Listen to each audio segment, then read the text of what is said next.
রাজধানীতে গ্যাস সংকটের খবর জানাতে তেজগাঁও থেকে সরাসরি যুক্ত হচ্ছেন আমাদের সহকর্মী সাজ্জাদুল হক। সাজ্জাদ, আপনার এলাকায় গ্যাস সংকটের সবশেষ কি পরিস্থিতি আমাদের জানাবেন। বুসরা, আসলে সিএনজি স্টেশনগুলোতে এখনও প্রচণ্ডভাবে গাড়ির ভিড় রয়েছে এবং আমরা দেখেছি, সকাল থেকে ঘুরে দেখেছি বিভিন্ন স্টেশনে যে স্টেশনগুলোতে যারা কর্মরত আছেন তাদের সাথেও আমরা কথা বলে দেখেছি। তারা বলছেন যে প্রেশার খুবই কম রয়েছে, কারণ স্বাভাবিক সময়ে যে প্রেশারটা থাকে সাধারণত 200 PSI প্রেশারটা থাকে। সেই প্রেশারের বিপরীতে এখন সিএনজি স্টেশন কিছু কিছু সিএনজি স্টেশনগুলোতে মোটামুটি 100-120 বা 130 PSI এর মতো প্রেশার পাচ্ছেন। নগদ নিয়ে এলো হার না মানা হার অফার। সর্বনিম্ন 10,000 টাকা রেমিটেন্স নগদে পাঠালে থাকছে স্বর্ণের হার জেতার সুযোগ। এছাড়াও আমি যদি আপনাকে একটু বলি যে তুলনামূলক ছোট যে সকল সিএনজি স্টেশনগুলো রয়েছে সেগুলো মূলত এখন কার্যত বন্ধই রয়েছে।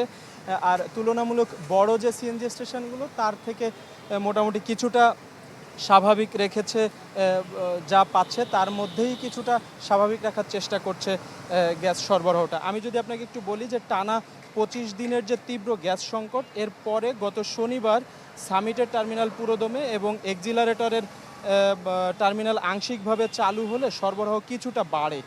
তবে নতুন যে এলএনজি কার্গো না থাকায় এটা পুরনো যে মজুদ ছিল সেখান থেকে আংশিকভাবে আসলে সরবরাহটা কিছুটা হয়, সেটিও যখন কমে যায় পরবর্তীতে এক্সিলারেটের যে টার্মিনাল রয়েছে সেটা থেকে 3 দিন ধরে আসলে সরবরাহটা কমে গিয়েছে। ফলে এই গ্যাসের অভাব যেটা হয়েছে তার ফলেই এই সংকটটা তৈরি হয়েছে। এছাড়া গতকাল বিকাল 3টা থেকে মোটামুটি এক্সিলারেটের টার্মিনাল থেকে সরবরাহটা একেবারেই পুরোপুরি বন্ধ হয়ে গিয়েছে।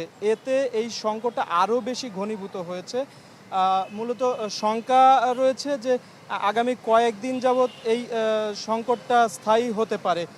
পেট্রোবাংলা এবং আরপিজিসিএল এর তথ্য যদি বলি, নিয়মিত যে ক্রয় প্রক্রিয়ার বাইরে যে ক্রয়াদেশটি করা হয়েছিল কার্গো কেনার জন্য, সেটি আসলে এখনও পর্যন্ত সেই ক্রয়াদেশ মতো সেই এলএনজি এখনও আসলে দেশে পৌঁছায় নাই। তো সার্বিক পরিস্থিতি যদি একটু বলি, এই মুহূর্তে আসলে গ্যাস পরিস্থিতিটা বেশ খানিকটা জটিলতার মধ্যে এবং এই সংকটটা ঘনীভূতই আসলে হয়েছে। বুসরা, এই ছিল এই মুহূর্তে গ্যাসের সার্বিক পরিস্থিতি। বুসরা। সাজ্জাদ, আপনাকে ধন্যবাদ।